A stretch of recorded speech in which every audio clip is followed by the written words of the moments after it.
Typical Tech. Typical Tech. It's a touchdown, Red Raiders. Fantastic. Lubbock and leave it. And they hail from Lubbock, Texas. That's pure Texas Tech. A lot going on in the world today, a lot of moving parts, a lot of unsettling times, a lot of uncertainty. And we've been told by our fans for a long time, hey, we want more information. We want more insight into the Texas Tech Athletic Department. So that's what we're doing here. And we're starting here on the Texas Tech Athletics podcast feed with our first ever edition of Typical Tech. And we thought, who better to go to for our first edition than Texas Tech head football coach Matt Wells. And Matt, if I'd asked you this 3 weeks ago, if we had started this podcast 3 weeks ago, you'd be telling me about, hey, your week that you were planning in spring training, taking Wyatt out to spring training. Jen and the girls were going to go to New York City, but instead you're home in your living room there. How do you describe what we're all going through right now as a country? It's kind of surreal. It's almost like a dream. It's sometimes it doesn't seem real, to be honest with you. And you understand that it's probably once in a lifetime experience for all of us, what we're dealing with. And so you're trying to juggle your family, safety, trying to do things that are lined out from, the state and, the governor or the president, and do things that we can to help reduce the spread of the virus. You're juggling working. How do we continue to recruit? You're trying to kind of navigate through the uncertainty for your players. What's coming up? A little bit more direction we have right now academically. At least we know what we're doing there, but still some uncertainty on when to get our players back and what exactly they're going to be doing. And then our staff and trying to get them settled and get them in a routine coming up here as we get off spring break. So trying to juggle all those things. And at the top of that list is everybody's health, our family's health, and doing what we can to lessen the chance that any of us get this virus. For you and your program, you guys are very process and detail and routine oriented. Has that been somewhat difficult that you're out of that routine now, right? You're trying to find things to do at home and make things work. How has that been for you?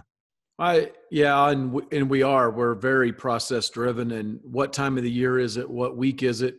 We had the calendar all mapped out right until August the 6th or the 7th, whatever our report day is for training camp. It was mapped out, what we do every week, almost every day. And now the uncertainty, for a lot of us, it drives me crazy, but you're trying to, you're just trying to juggle everything. And, I want to get our staff settled and we want to do some work, but how are we going to do it, in a very limited time in the office or at home, and how to do some of it remotely. Just try to be very efficient with our time, but yet get stuff done and take care of your family all at the same time. I'm Robert Giovanetti. We're here with Texas Tech head coach Matt Wells on our first ever edition of Typical Tech. What's your day? What's your typical day like now? We're just starting week 2 of spring break now, a 2-week spring break. What's been maybe besides work, what's been your biggest adjustment? Doing this from here. I mean, Jen and Jaden are over here watching on their phones, but we're social distancing, right? Yeah, we're more than 6 feet apart right now. Yes, so, no doubt. Yes. You're up on campus and I'm at the house. So we're good here. Just, kind of get up every morning. I've worked out here at home, get a workout in, and then trying to I start texting recruits. Aaron Burks, our director of player personnel, and I are working kind of hand in hand with that. Preston Pearson, our director of recruiting, and who am I hitting today, and staying on top of all our offer guys, and committed guys for right now. Moving ahead to evaluating some guys in 2022. On some phone calls. I was on a phone call just a little while ago with a mom of a grad transfer, doing stuff like that and talking to our coaches a little bit, but more because we're on spring break. It's just, kind of with our family and throwing soft toss to Wyatt and doing a few. I just got back from Lowe's, Gio. Yeah, pushing the cart for gin. We Yeah, sanitized it, wiped it down. that's good. So you're doing all Yeah. the things you're supposed to do. Yeah, just things like that. But, I think just because right now at Tech we're on spring break, this is going to really ramp up for all of us next week, as we get into more of what should have been the work week. And but more than anything, we got to get our players settled and get a direct plan for them and what's coming up in the next 2 or 3 weeks and in the next month, and then our staff as well. And there'll be a mix of here at home and in the office, but doing what we can. Again, just prioritizing your family and your players, and then our staff. You mentioned Jaden, and so the 3 kids are home with you and Jen. How's it been from a dad? You've got the coach role. How you communicating all this with your kids? How are they handling all this? This is strange times for all of us. There's no playbook to go by. No, there's not. I'm enjoying it. They may give you a different opinion or a different answer. She's shaking her head yes. For her in high school, I mean, I think part of going to high school is kind of social for her. Seeing her friends and all that kind of stuff, and the schoolwork they'll get done online, I guess. But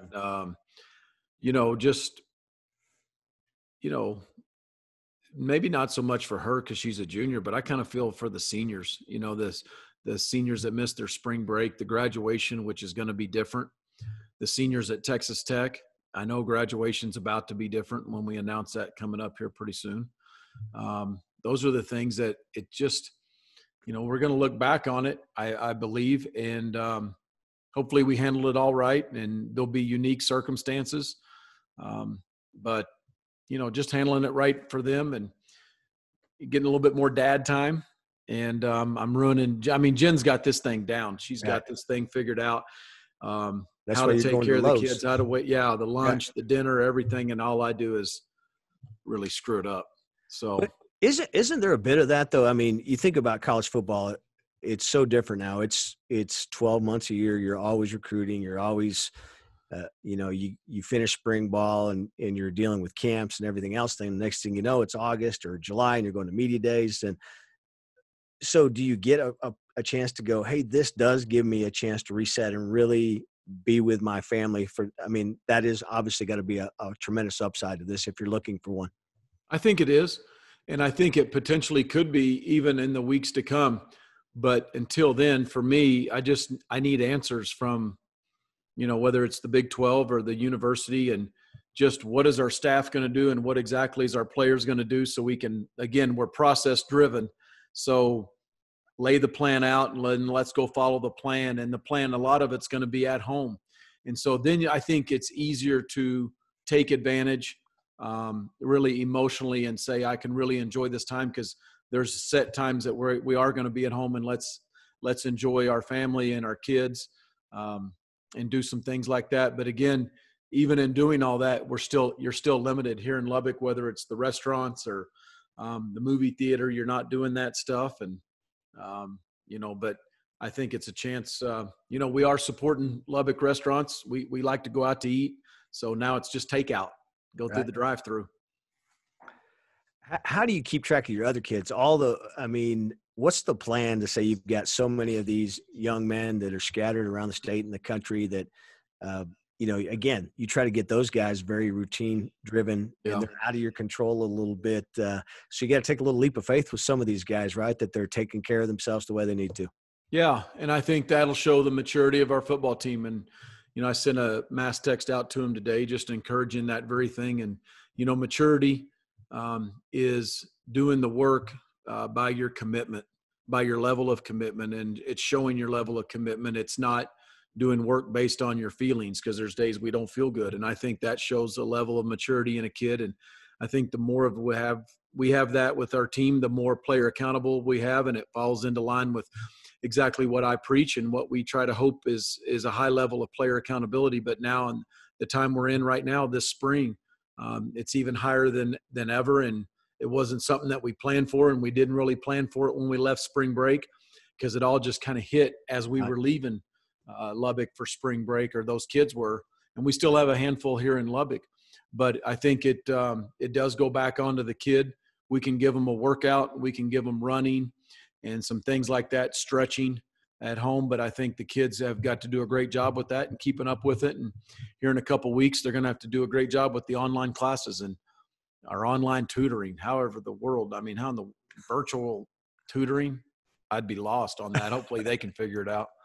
Yeah, I mean, it's something that I think everyone, right, that from professors on campus to the students, everyone, and really the students are going to be the ones, probably these student athletes, they're much more ready for this type of change in environment than probably the faculty is, right, just because of generational changes. But how do you think your team has handled this adversity a little bit? Is this something that is even harder because you were really looking forward to this being your first real chance to work with these guys in spring football? Yeah, I think our kids have handled it well. I don't have any other reason to believe otherwise, but we were looking forward to spring ball, and just so much of who we are as a staff, and what Kirby really hired us to do is to be a developmental program, and we are very, very process driven. That's why I was excited to come off our 7-week off-season program.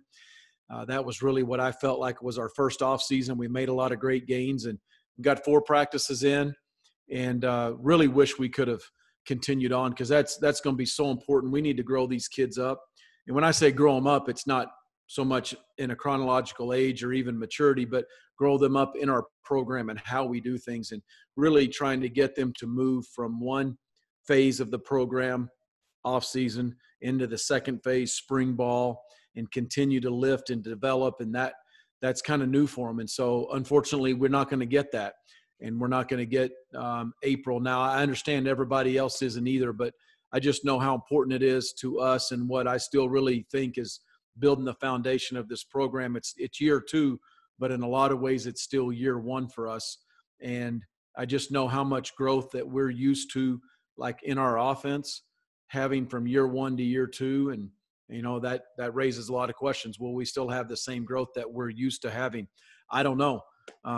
And so a lot of that will be on our players, our coaches in the summer to catch these guys up, but our players being in a state that can get into ball faster this summer, and maybe stuff that we can do online or virtual still remains to be seen. But I think those are the challenges that lie ahead of us, Gio.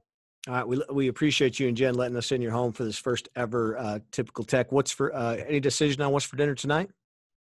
Dinner? Yeah, what are y'all gonna have? Should I tell them? We're going to Coach Scholes' house. Okay, no, that's all right. Great. It's Kara's birthday today, and Jen and I. There's only going to be 4 of us, so I mean, yeah, you can't. You're not going over the number. Nope, we're not going over the number. Does Coach Scholes cook? Does Kara cook? Who cooks there? Who's cooking tonight? Scholes? Oh man, it's going to be healthy.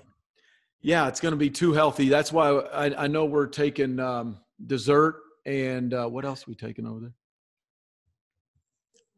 Oh, chips and salsa and queso from Torchy's. Yeah, you get your stuff taken care of. So that's good. Any thoughts to Red Raider fans? We certainly don't want to forget about you guys in football over the spring and summertime. But I know you've had some really strong comments for our fans heading through all this. Yeah, I think maybe the message, Gio, just to Red Raider Nation, all the Texas Tech fans, we're with you. We're doing all this together. Our community, city of Lubbock, our families that are in schools here in town, we're all going through this together, and everybody's navigating it together. I just, was at Lowe's and talking to some football fans, and they want to talk ball, and I'll certainly stop and talk ball because I get it. That's what makes, I think, Red Raider Nation awesome. It's a passionate fan base, and we're going through it as a family, as a Wells family, but as a Lubbock family more than anything. We're all going it together. So do what you can. Wash your hands. Do what you can to limit the spread of this virus. Support your local restaurants and the businesses as you can, as it seems fit, and hang in there. And we're going to have a great summer, and we're looking forward to that first home game, September the 12th. Gio has promised me that it's going to be a sellout, 60,000 people. It's going to be a party. Game one. And then I'm really looking forward to the game right after that against Arizona and seeing 2 consecutive sellouts. And, it'll be important to our players to really, I know, lay it on the line and give back to Lubbock what they want. And that's a winner and somebody or a team that Lubbock can be proud of. And so we're excited about that. And that's why it's killing us just to have to wait. But we understand that there's something bigger than us and bigger than sports and football at this moment. And we need to take care of this right now. All right, Coach. Stay healthy. Hope your family stays healthy. We'll see you soon. And when we come back here on the first ever Typical Tech, we'll be joined by Rodney Allison for a segment we're calling Hot Rod and Gio. J. Ferg Roofing Pros. Knowing that your communities have turned to J. Ferg Roofing Pros to roof your schools, churches, and hospitals, you'll find comfort at home living under a J. Ferg roof. If you want a quality roof from a local company who will be here after the storm chasers are gone, call J. Ferg Roofing Pros today. Don't just get a roof. Choose a J. Ferg roof. The best solution for your business or your home. J. Ferg Roofing Pros.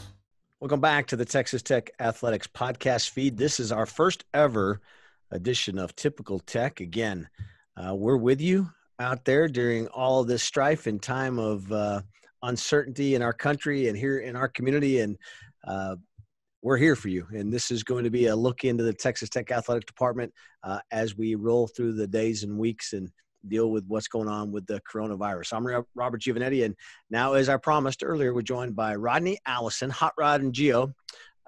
Rodney, the executive director of the Double T Varsity Club, and Rodney also played football here at Texas Tech, coached here at Texas Tech. And Rod, typically in this kind of situation, you'd be sitting right here across my desk, your feet kicked up, and we'd be kind of just shooting the breeze a little bit, but we're social distancing and you're at home and I'm here in my office. But have you ever in your long and storied and colorful career seen something like this?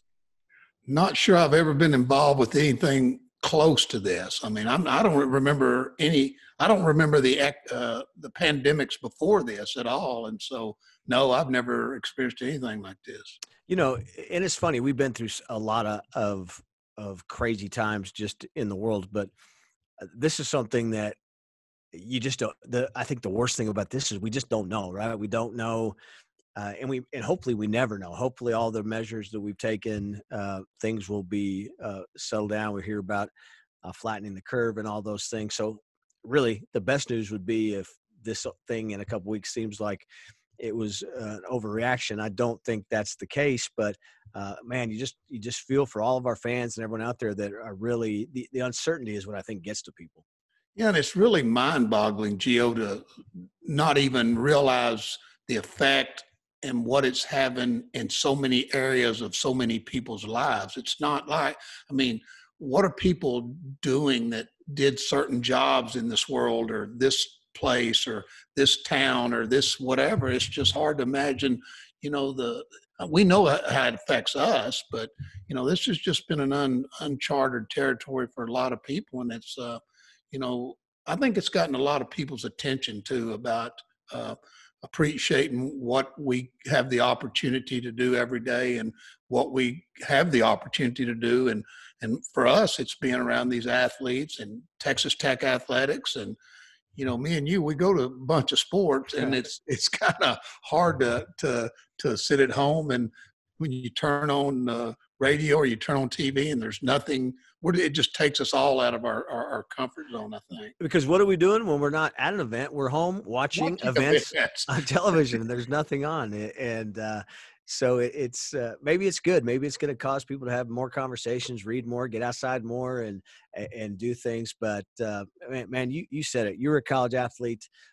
This is it's funny. Sometimes people don't realize this because they think, hey, football's over or basketball, is close to over and you guys are going to slow down. But this is really when most of our sports are competing at some certain level. Could you imagine young Rodney Allison, which we're going to talk about in a minute, in this situation? How would I bet young Rodney Allison would have taken the news pretty hard, right? That, hey, we can't compete for the time being.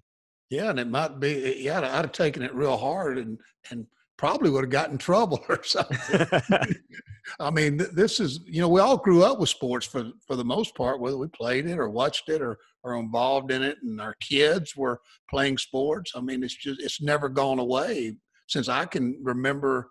I'm 64, and I guess we started 58 years ago in some kind of sport, and it's always been such a huge part, I think, of all of our lives and a lot of people's lives that we don't even realize. But this has been a major effect. But what I think it's going to do, I think it's going to, like you said, make us appreciate what we do more and what we get to see more.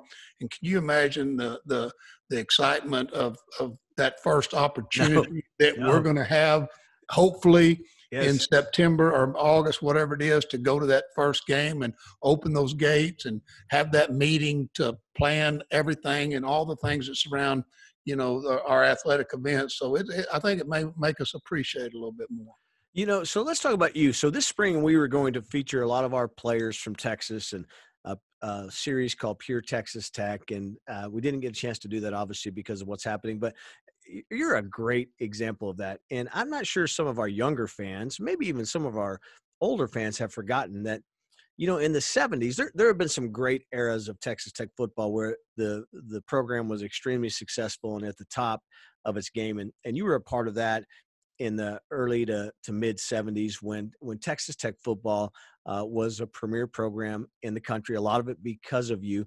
And you also had Texas and Arkansas in the Southwest Conference. The Southwest Conference was a player nationally, and those two programs were very prominent. Darrell Royal coaching at Texas, Frank Broyles coaching at Arkansas. And you were a guy that could have played. You played at Odessa High, and at the time they called that the Little Southwest Conference, right? Because the football was so good in at those schools.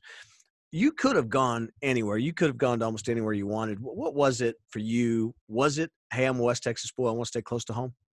Yeah, pretty much. And you forgot one. I'll throw another one in that you mentioned Texas and Arkansas. I'd probably also mention A&M with Emory Bellard. Yeah.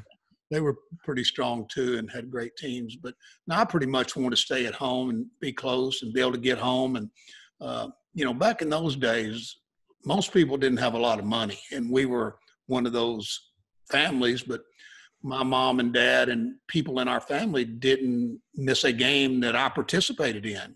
And so a lot of that had to do with them having the opportunity to come to games and get to Lubbock when they needed, for me to get home when I needed to, and for them to get to games when they wanted to, which was every game.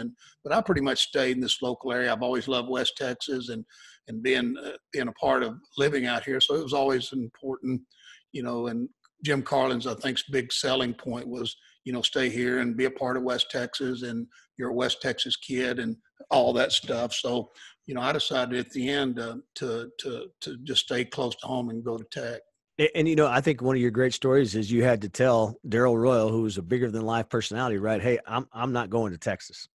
Yeah, but that was a night, and a lot of people won't remember this, but at the time, Spike Dykes was an assistant coach at Texas. Right.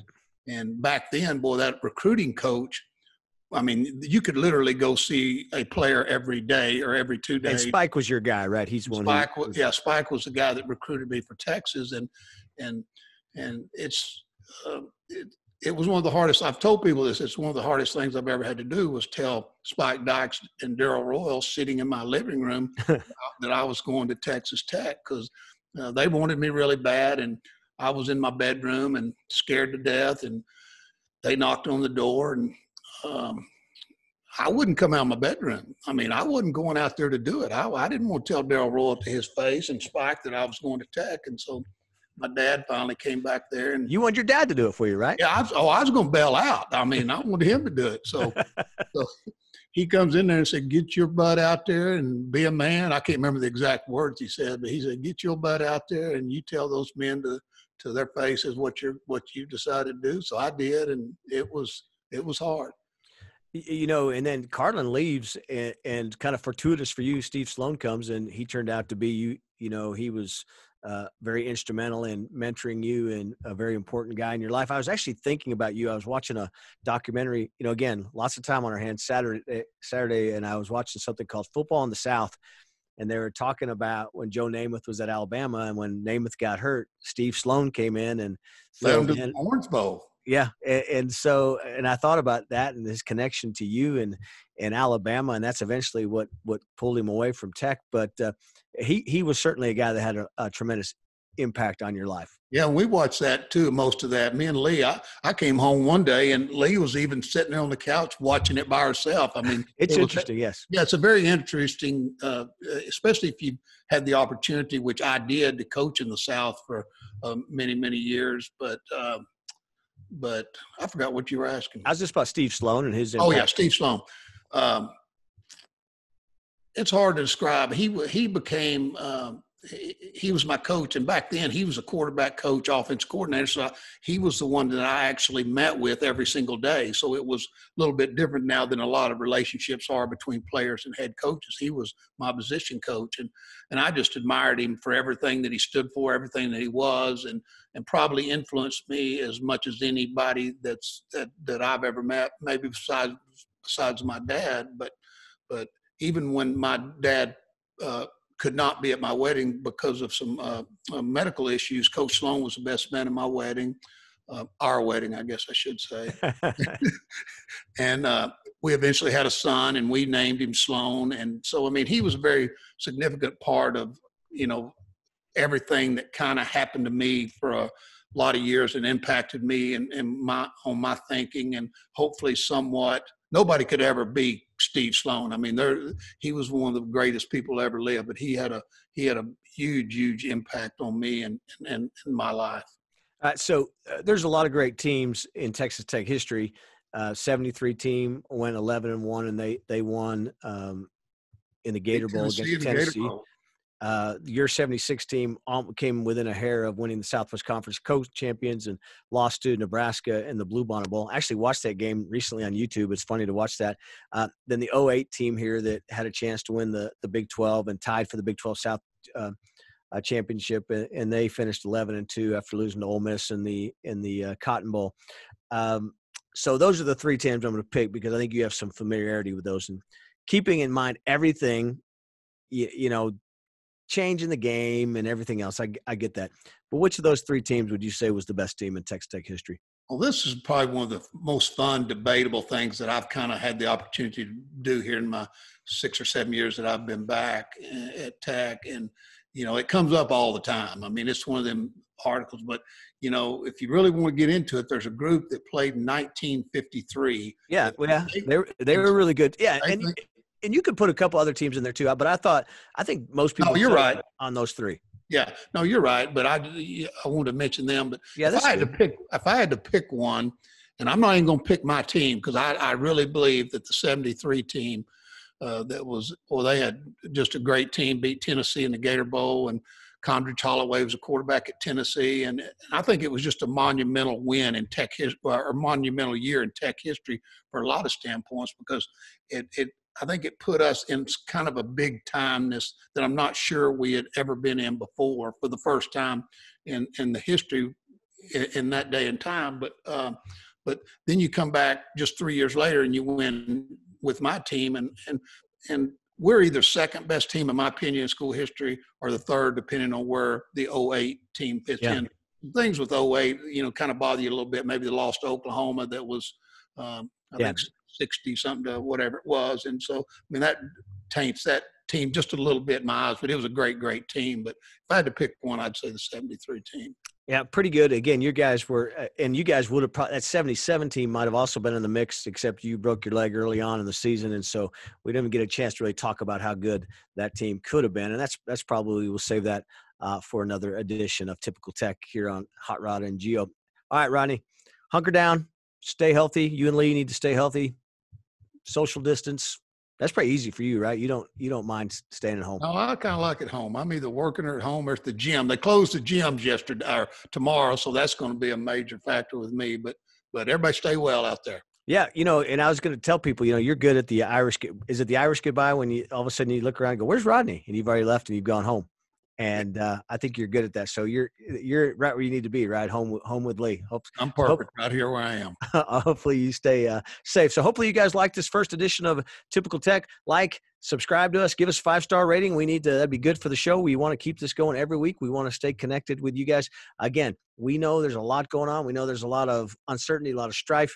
Athletics is just one small part of a great big world. We're here with you. Texas Tech appreciates our fans so much for everything you do for us. You guys are always there for Texas Tech. So we'll be here for you. And again, we'll be back next week with Typical Tech. For Coach Matt Wells, for Rodney Allison, I'm Robert Giovanetti. Stay safe, stay healthy. Wreck 'em. It's Typical Tech. Typical Tech. It's a touchdown, Red Raiders. Fantastic. Lubbock and leave it. And they hail from Lubbock, Texas. That's pure Texas Tech.